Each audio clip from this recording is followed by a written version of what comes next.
Welcome to the Spooky Scary Show.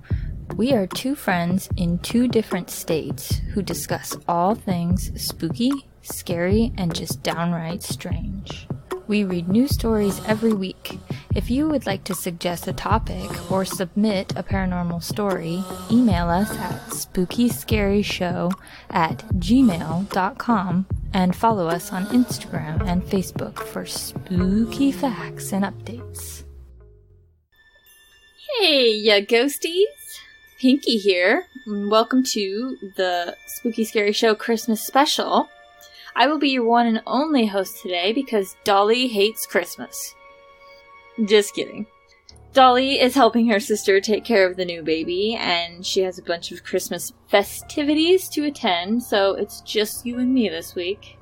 I'm officially on Christmas break, and Christmas is currently only a few days away, so I just wanted to let you all know that Dolly and I will be taking a few weeks off from podcasting. We will have a brand new episode for you on January 5th, so be ready. It will be our monthly haunted headlines, and a little bit later than usual, so forgive us. You girls need a break, okay? Thank you. I'm going to start things off by reading about 6 scary Christmas legends, and then I have a couple of holiday ghost stories in store for you as well, so I hope you enjoy them. Christmas isn't all jingle bells and jolly old Saint Nick. There are darker and creepier figures lurking about, and they don't come from the North Pole. Many of these scary figures hail from pre-Christian traditions and folklore and have become enveloped in Christmas over time. Where Santa is about rewarding well-behaved children, some of these entities are focused on the naughty list. If threatening your kids about Santa won't get them to behave, perhaps a story about an ogre coming to cook them in a stew will. Yikes. Of course, not all of these horrific holiday figures are evil. Some are more mischievous and benevolent, despite their more appropriate for Halloween appearances. Still, if your kid cries upon meeting Santa, maybe you don't want to tell them about the Krampus. Number 1 is Belsnickel. Bells, roughly translated as fur in German, and nickel here refers to jolly old St. Nicholas, so Belsnickel is St. Nick in furs or pelts. And this figure from German folklore does indeed dole out the occasional gifts like Santa Claus. He even carries a sack filled with candy and nuts for good children. That, however, is where the similarities end. Instead of a nice coat, Belsnickel's furs are grimy or sometimes just outright dirty. And while St. Nick will leave a lump of coal for naughty children, Belsnickel will whip them on the backs with a switch. Number 2, La Befana. Just because someone is scary looking doesn't mean they always are. La Befana may look like a hag, but this Italian witch is not a creature of Halloween. She is actually associated with the Epiphany, a post-Christmas observance that celebrates the arrival of the 3 wise men in Bethlehem. Legend has it that the Befana was asked by the wise men to join them, but she declined as she had too much work to do. Realizing her mistake, she tried to catch up to them, but she was unable to do so. Exhausted on the eve of their arrival in Bethlehem, she threw herself under a tree, and a branch from that tree became a magical broomstick that allowed her to fly, looking for the baby Jesus. Today, the Befana appears during and just before Epiphany events, giving treats and small gifts to good children, or leaving the gifts at their houses, much like Santa Claus. Number 3 on this list is Grýla.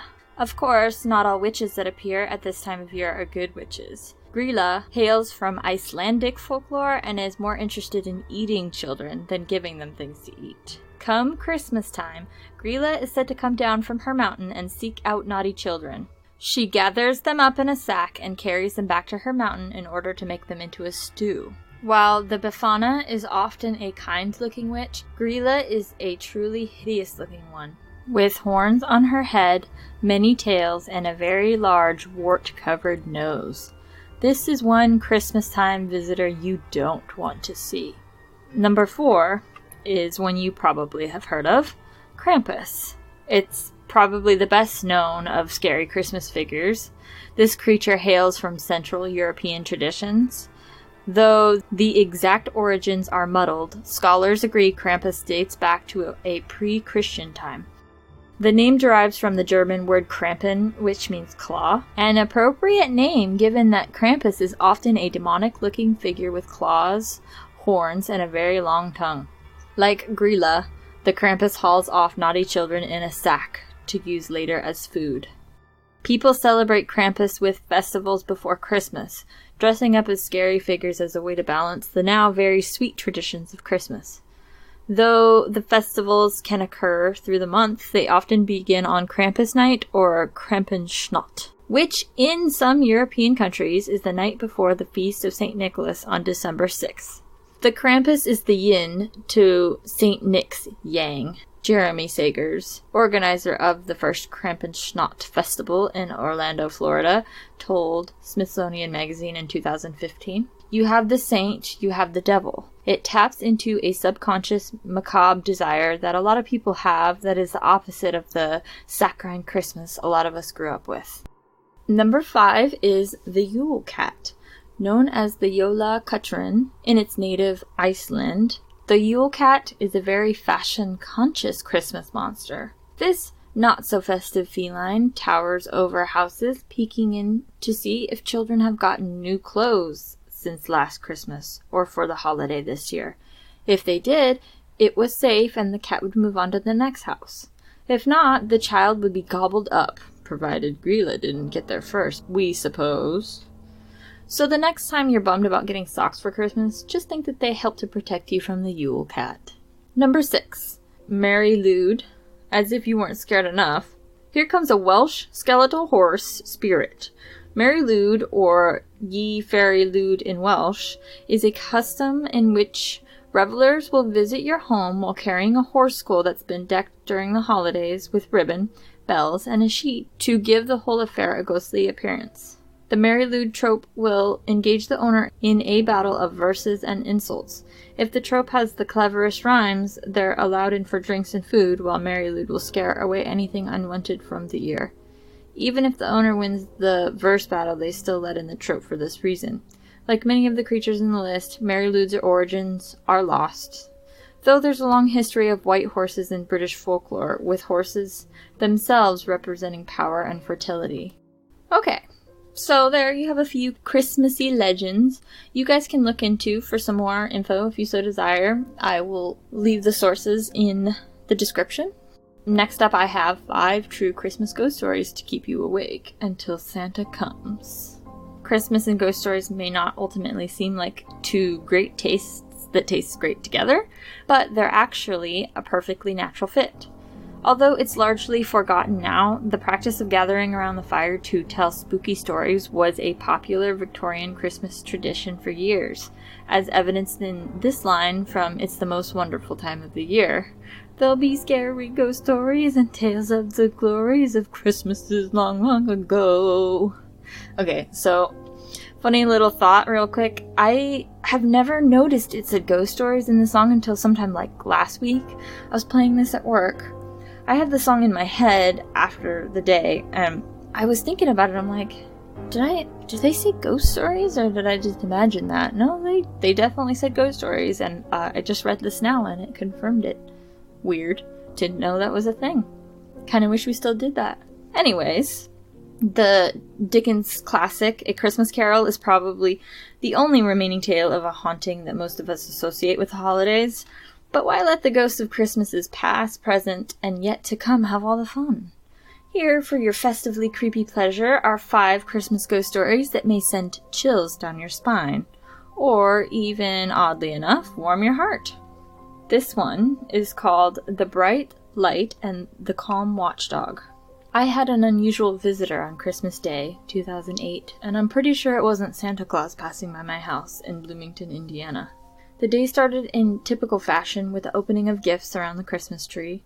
I served an early Christmas dinner for family and friends, and everybody departed by 5 p.m., except my sister and brother-in-law who live with me. They were sleeping in a bedroom at the end of the hall with the door open. I went into my bedroom with my dog, Toby, and shut the door securely. I was just dozing off when I heard the latch on my bedroom door open. I waited several seconds for my sister or brother-in-law to ask me whatever they came in to say, but there was no other sound. It was almost 7 p.m., so my bedroom was pitch black. I had left lights on in the kitchen and the bathroom, and there were lots of Christmas lights in the living room, so the hallway would have been well lit. I would be able to see whoever was at the door just by lifting my head. I pushed the blankets down and lifted my head from the pillow. But just as I would have been able to see who was in the doorway, an extremely bright light hit me right in the eyes. I shielded my eyes and yelled, "Turn that fucking light off! You're blinding me!" The light immediately disappeared, and then I heard the bedroom door latch close. My bedside light is a touch lamp, so I tapped on it and looked around the bedroom. There was no one in the bedroom except me and Toby. Toby jumped off the bed and went to the door without showing any signs of alarm. At first I wasn't frightened because Toby is a Dutch Shepherd, well trained to be an excellent watchdog and proven personal protection dog. Since Toby was already up, I decided to let him go outside and see what sis or brother-in-law needed. When I went into the hallway, I could see both of them still in bed. I took Toby to the living room and let him outside, and there was nobody there either. So, who opened my bedroom door and turned a spotlight on my face? Like most people, the thoughts of loved ones are always close at hand during the holiday season. When I first went to lie down, I was thinking how happy I was that my small family had enjoyed a pleasant Christmas, but it would have been so much better if my mother and brother had still been alive to share it with us. I would like to think it was my brother's spirit stopping by to say, "Merry Christmas, I still think of you too." I haven't been able to debunk this strange event or find any kind of rational explanation. I'm half afraid that my heart stopped during my sleep and the light I saw was the bright light people report in their near-death experiences. Leave it to me to see the stairway to heaven and ruin my chance at eternal paradise by saying, "Turn out that fucking light." I've made a mental note that if I ever see another bright light, to clean up my language, just in case. This next story is called The Returned Relative. It was Christmas time of 1995 or 96 at my aunt's house on a reservation in North Dakota. Some of my family was in the living room watching television. The kids were playing in the rooms or sleeping, and my uncle, aunt, and I were sitting at the table putting a puzzle together. My cousin, who worked at a casino, would come home around midnight or 1 a.m.-ish. This night, as she pulled up and was walking towards the house, she looked in the window and saw me sitting at the table, my uncle sitting across from me, and someone standing to the left of me, and someone standing in the corner. So she continued to walk in the house, thinking nothing of it. As we were sitting there talking, she looked at me and asked who was standing next to me a few minutes ago, and who was in the corner. I told her no one, and she said, "Yeah, there was someone standing next to you. It looks like your mom, and she was playing with your hair." I have long hair, which I used to wear down all the time. She said this person was running her hand on my hair like a mother does to a child. It kind of freaked me out, being that I was probably only 12 or 13 at the time. My cousin swears up and down that someone was standing over me, rubbing my head and watching me put the puzzle together with my aunt and uncle, and there was another person standing behind this person. We got around to thinking it was probably her mom she saw. She passed away on her birthday a week before Christmas back in 1992. In my family, we consider our aunts and uncles to be just like our moms and dads. After thinking that it could have been her, it didn't scare me so much. However, we couldn't figure out who the person was standing in the corner. And always around Christmas time, something strange happens, and we just think it's her visiting us. This next one is called The Haunted Tree. My parents and I lived in a small home that was around 90 years old. The year would have been 1996. We lived there from the time I was 7 years old to the time I was 19. From the very day that we moved in, I felt that I was not alone. One year around Christmas time, I was having a friend spend the night. The heat had shut off briefly, and she and I were sitting in the living room watching television when the temperature dropped substantially. As I rose to turn on the heat, the Christmas tree began to shake violently. Ornaments were falling off left and right, and she and I were terrified. We ran upstairs and lay down on my bed. My white cat curled up with us, and my door was open slightly. When I gazed out at the dark hallway, I was horrified to see a tall, white figure run down the hall. I turned to my friend, and she acknowledged that she had seen the exact same thing. She never spent the night again. Next one is called The Figure in the Recliner.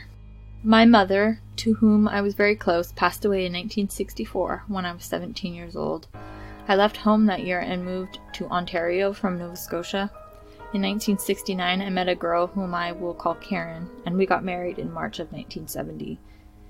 In December of 1971, we were expecting our first child. We were living in a small 1.5 bedroom bungalow, and there was a fireplace in the living room. My wife and I loved the fireplace, and we had it lit every night. It was Christmas Eve, 1971, and we had just finished putting the gifts under the tree, and a nice fire gave off a beautiful glow. On the tree, one string of lights, which was supposed to flash, had stopped several days before. It was 5 minutes to midnight when the fireplace suddenly just about went out, and the string of lights started to flash. And the other lights stopped flashing. My wife and I were sitting on the floor, and it had become very chilly in the room. I looked over to my lazy boy chair, and a figure was sitting there, my mother with a big, beautiful smile on her face. My wife, who had never met my mother, said she could see the same thing. This ghost never spoke, but just kept looking at me and my wife smiling. At midnight, the fire in the fireplace started up again, and the lights on the tree stopped flashing and the others started flashing again. I looked over in the chair and the ghost was gone. No matter what I did to those Christmas lights, they never flashed again. Next up is the Ghostly Christmas Choir. On Christmas Eve night, 1978, at about 3 a.m. in Klamath Falls, Oregon, I was suddenly awakened by a choir singing. The house was new construction, miles from the nearest church. I strained to hear any words that I could understand, or a tune that I could identify, but I could not understand the language or the tune. I did get a feeling of angelic exaltation, reverence, and gladness of heart. This was truly a heavenly choir, lifting their voices on high, singing Hosanna in the highest, in an unknown tongue, without the accompaniment of instruments. I examined the television, but it was turned off, as was the radio. I explored outside, but the singing was not heard outdoors. The way the countless male, female, and children's voices entwined together, the tonals going from operatic highs to the deepest bass voices in perfect harmony. It must have lasted about 10 minutes, but it was touching for an eternity. Well, that's all I got for your creepy Christmas. Let us know what you think. Do you know of any spooky holiday traditions or ghostly stories? We would love to hear them. Also, check our Instagram page in the next couple of days. We'll be doing some fun things on there for Christmas. We'll have some fun voting and stuff going on. I wish you all a happy holiday season, and we will be back in 2020. Stay spooky, but most importantly, stay safe. That wraps up the Spooky Scary Show. If you've enjoyed this podcast, click that like or follow button. We are available on Spotify, iTunes, and all major podcast streaming services. Spooky Scary Show is an independent podcast with big dreams. So if you would like to show your support, check out our Patreon page at patreon.com/Spooky Scary Show. Also, join in on the conversation. Follow us on Instagram at Spooky Scary Show for science and spooky facts. Scary you later. Spooky.